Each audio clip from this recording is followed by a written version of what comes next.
নমস্কার, আমি ডক্টর অতীন ব্যানার্জি। এখন আমরা যেটা দেখাবো সেটা হচ্ছে সুপ্রাস্পাইনাটাস টেন্ডিনাইটিস বা রোটেটর কাফ ইনজুরি হলে যেটা আমরা দেখি সেটা হচ্ছে ড্রপ অন টেস্ট আমরা দেখি।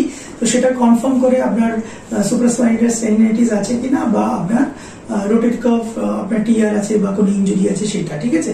তো পেশেন্ট স্ট্যান্ডিং আমরা রাখতে পারি বা সিটিং রাখতে পারি। রাখার পর আমরা যেটা করবো 160 ডিগ্রি পর্যন্ত আমরা কি করবো, অ্যাবডাকশন করাবো হ্যান্ডটাকে, ঠিক আছে। তাহলে করার পর তারপর আমি যখন ছেড়ে দেবো হাতটা, তো তখন ওটা কি হবে, একেবারে ড্রপ হয়ে নিচে চলে আসবে, ঠিক আছে। তো আমরা অলরেডি একটা পেশেন্ট দেখছি, এখান থেকে আমরা কি করছি 90 ডিগ্রি, ঠিক আছে। তো প্যাসিভলি আমরা লিফট করলাম। তাহলে যখন 160 ডিগ্রি আমরা রাখছি, হ্যাঁ, রাখার পর প্যাসিভলি এখানে যখন আমরা ছেড়ে দিলাম তখন হাতটা ড্রপ করে যাচ্ছে, ঠিক আছে। তাহলে এখানে আমরা দেখবো সুপ্রাস্পাইনাটাস যে টেন্ডন আছে, সুপ্রাস্পাইনাটাস টেন্ডিনাইটিস হতে পারে, হ্যাঁ, বা রোটেটর কাফ ইনজুরি হতে পারে, যার জন্য আপনার এই জিনিসটা হতে পারে। তো আমরা যেটা করলাম সেটা হচ্ছে ড্রপ অন টেস্ট আমরা করে দেখে নিলাম যে এটা পজিটিভ বা নেগেটিভ, ঠিক আছে। তো এইভাবেই আমরা কি করি, শোল্ডারের অ্যাসেসমেন্ট করি এবং তার সঙ্গে আমরা ট্রিটমেন্ট করি। Thank you very much to see this video.